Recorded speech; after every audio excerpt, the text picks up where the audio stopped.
Evening folks, how are we getting on? Hope you're all well. Haven't done one of these for a couple of days. I released one last week, but I recorded it a while back because I've been busy work-wise, which is really nice after the debacle of the last couple of years. It's really nice to actually get back to doing a bit of work. So yeah, I'm mic'd up here, by the way, so hopefully the sound on this is quite good, because I know some people give off, oh, the sound's not great. Honestly, all this tech stuff bores me rigid. That's why Justin does it all. Yeah, but yeah, so it's been a day or two. I've been busy working, and I'm glad to be back at it. So not complaining, but it just limits my time a little bit, just a little bit. But yeah, so this one of the spot ranges, Gold Spot, 9-year-old, and it has the magical words on it, limited edition. So add these together, what do we have? We have people lossing their panties over the top of it, because it's what whiskey's about at the minute. Lots of people buying stuff that's never going to be opened, never going to see the light of day. Perfectly okay, by the way. I'm not one of these people that gives off about it. I have a fairly a collection of stuff that I like to collect. I no point in me lying, I have a couple more bottles of this. I bought it in anticipation that I would like it. I thought I'd buy it, but if they go up like this, I'll be honest, I'll probably just sell them. That's the truth. I'll fill you in on that right now. However, if I really like it. But the thing is, I bought a few years ago, must be 2019. It must be 2019.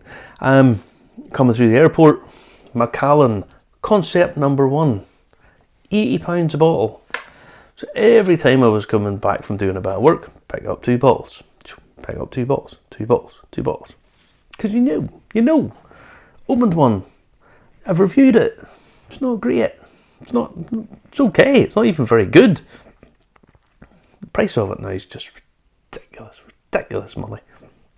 And people, that's what they're doing, they're buying this stuff to collect. Now, I knew it was going to do that, so why would I not do it? And people say, oh, but you're flipping. Yeah, well, you kind of are. And what's wrong with that? Because during COVID, there's no money coming in, so you have to make your money whatever way you can. Is it something we really like? Well, yes and no. If you're a beneficiary of it, most people are quite happy to do the flipping. If you're not a beneficiary of it, and you can't get your hands on it, then that's the downside. But as long as people, the companies are playing off in this too, okay?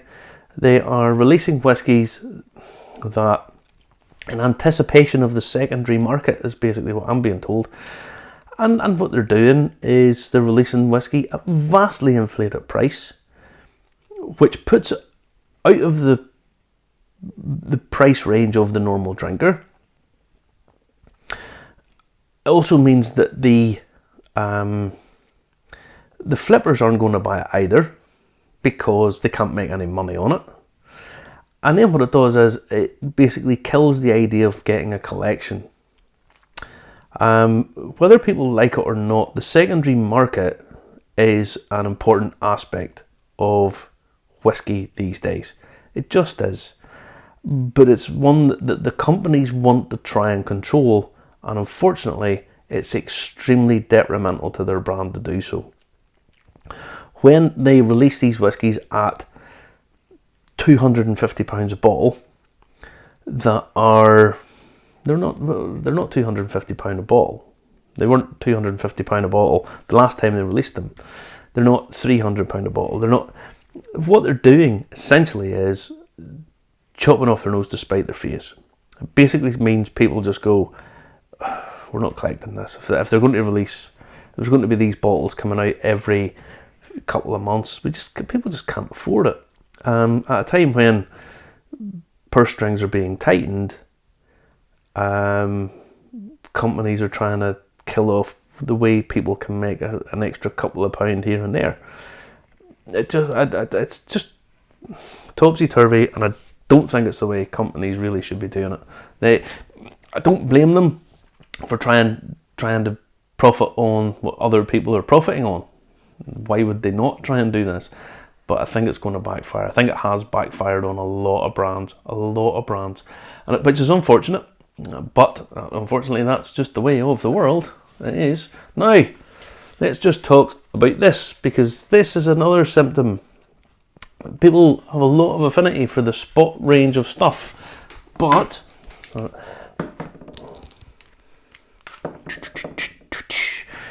they're getting more and more dependent on these things.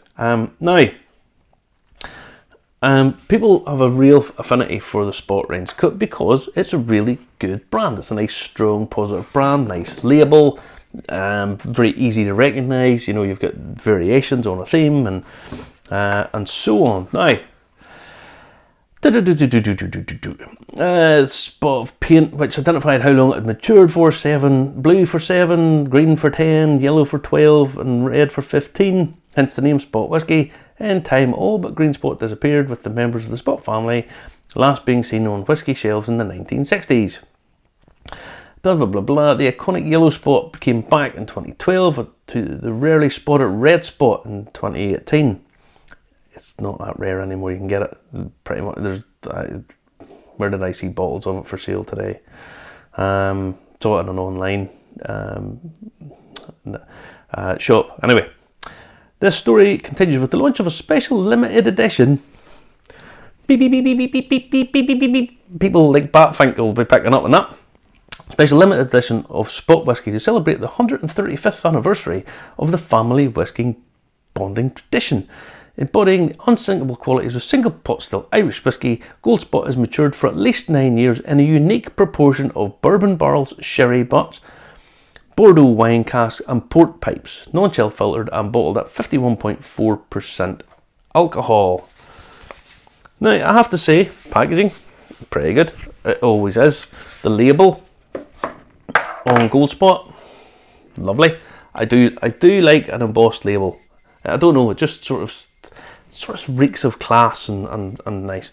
I like the presentation, a little bit of gold, always sits off well. Now, you can see what they're trying to do here. They're trying to appeal to people. Limited edition. I have heard it's in and around 30,000 bottles. That's what I've heard. So it's not that limited. But then again, neither's Midleton very rare, and they sell a shed load of it. Shed load of it. Yeah, and it sells out in no time, and people go, oh my god, I have to get a collection of this, I have to get a collection of that. There's loads of stuff to collect. Personally, I'm quite a fan of the legacy bottles. I like old bottles from closed distilleries. It appeals to my sort of antique nature, if you like. So, what is this like? Well, colour-wise, it doesn't say. Is it natural colour? You're always very suspicious of this if it doesn't say. It says non-chill filtered. So if it doesn't say it's chill filtered, there's probably colouring in it. Not that I mind colouring particularly. If it was a trade-off, chill filtration or colouring, which one would you prefer to do to it? Always go for colouring, because colouring doesn't affect the taste. It just doesn't. Chill filtration affects the body and the mouthfeel, and that's really, really important. Really important. So, colour-wise, doesn't really matter because we think it's coloured. If it doesn't say it's not, then it probably is. And the first thing I'll get, first sort of big hit I get off that, it's like a sweet bread. It's like a sweet baked good coming off that. That's lifted. Sweet baked bread. There is fruit coming through there in quite a decent abundance. And doing it in a really sort of built up way. And what I mean by that is there's the textural fruit where it's coming through in a stage that you that makes it that it's not overpoweringly sweet. But it's bottled at 51.4% ABV, and you can smell it straight away, which kind of leads you to think that it's going to be quite pungent in the mouth as well. If it's hitting you in the nostrils, then the ABV's really quite dominant in it. It's really quite powerful.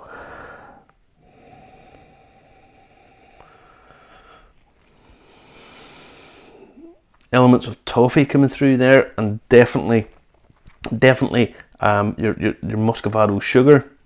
So it's sugary, it's sweetish without being OTT sweet.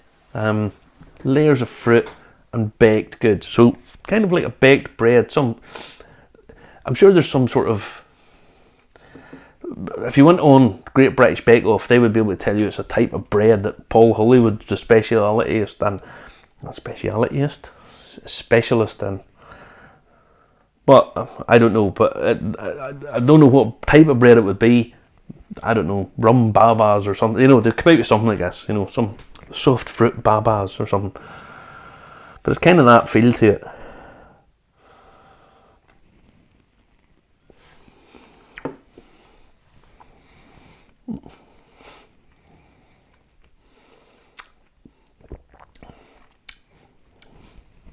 First thing is, the arrival's awful. I'll just tell you that now. The arrival on that is not great. It comes in and it's quite sharp. The arrival doesn't work for me at all. But on the palate, it's got a nice mouthfeel, and then as it goes into the finish, it develops into loads of nice sugary toffee apple, tiny little bit of cinnamon coming through there, and little bits and pieces flake through. But the prevailing thing is big alcohol. It's a big alcohol hit. And at 51.4, you kind of think it's not that big, but it does take a little bit of a bang to it. So, this is where our good friend Aqua comes in. So I'm going to put a teaspoon, my little silver spoon, half a teaspoon, and when you put it in, see all those nice oils. Now, adding in water. Do not think for 1 second. I've been doing whiskey tastings all summer, and I'm trying to tell people, do not think for a second that putting in a little bit of water is a bad thing, or why did I need? That's why they sell cask strength stuff, so you can do it yourself, and it's a good thing. And normally, once you'll overdo it once with a bottle, you'll not do it again, and because it starts here, and you put a little bit of water in it, and it gets better and better and better, and then suddenly it doesn't. And then you go, oh, that's the potential to be there, and if I do over, and this is all part of the learning curve, this is all part of the experience. Put too much water into something every so often, does you the world of good. You always learn from your mistakes, you don't necessarily learn that much whenever you're doing everything right, Now, straight away, water in it, the baked quality of that is sort of dampened down a little bit. And what's coming up is, instead of it being sort of baked fruit and like a scone type thing, it actually is, it's sort of lifted the fruit up and freshened it a little bit. There's actually a slightly more estery note coming through on it now, which is sort of fresh grape, fresh. In fact, there's actually a little note coming through there, which it's that sort of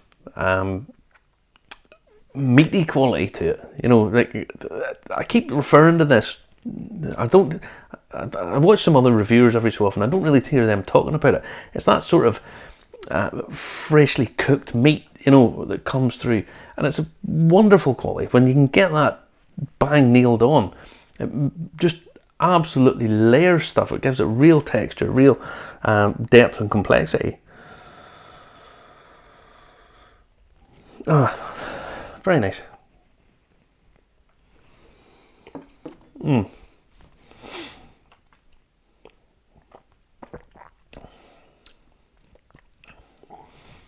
Arrival's much better. In terms of taste, I don't necessarily think it improved that an awful lot. Now, on the finish, that spicy note is sort of transferred from cinnamon over to a little bit more minty. It's kind of the same note, it's just transferred a little bit. It's went from being cinnamony over to a little spicy, more minty note, sort of like almost like a very mild peppermint. So you're getting these different changing notes, and the one thing the water has done, it's kind of taken away a little bit of the mouthfeel, which is it's done this. Have I put too much water in it? Well, I don't think I have, because taste wise it's improved. Texturally it's got a little bit worse.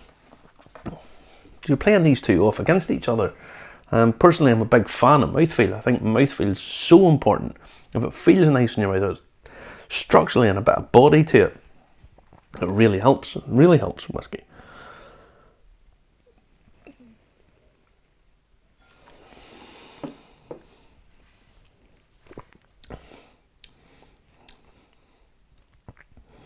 Yep. At the start, the Arrival's better with the water. On the palate, texturally, it's not as good as it was straight from the bottle, but in terms of flavour, it's better. Again, there's a couple of little candy notes to it, a little bit more sweetness now that it's settled in the glass a little bit with the water. Probably not to my taste, if I'm honest. I've drunk a little bit of this. You can see I've drunk a little bit of this Gold Spot. And if I'm honest, I'm not massively impressed with it. I think they're far better in the Spot range. I would quite happily drink Yellow Spot way, way, way above this. Because I'm not 100% sure where I sit with it. It's on the nose, it's okay. On the palate, it's okay. On the finish, a little bit better, but still nothing particularly impressive about it. I have to mark it. I'll give it a reasonable 7 out of 10. What I would say is, this is for collectors. This is for people to put on a shelf and have their row of stuff in boxes and so on. Ain't nothing wrong with that. In terms of whiskey, I wouldn't go mad. If you don't have this open, if you don't have a bottle of this open, don't worry too much about it. Go and buy Yellow Spot every day of the week. It's a much, much better drink. But to each their own. It's entirely up to your good selves, of course. But as I say, I'll give it a 7 out of 10. And yeah, well, always the presentation's nice, and that's important these days. So, adios. I will see you again soon, and do take care of yourselves. Stay safe, guys, and don't forget to hit the subscribe button to the Irish Whiskey Review, and catch me and Justin pretty much every Saturday night on Irish Whiskey Review. Thanks very much.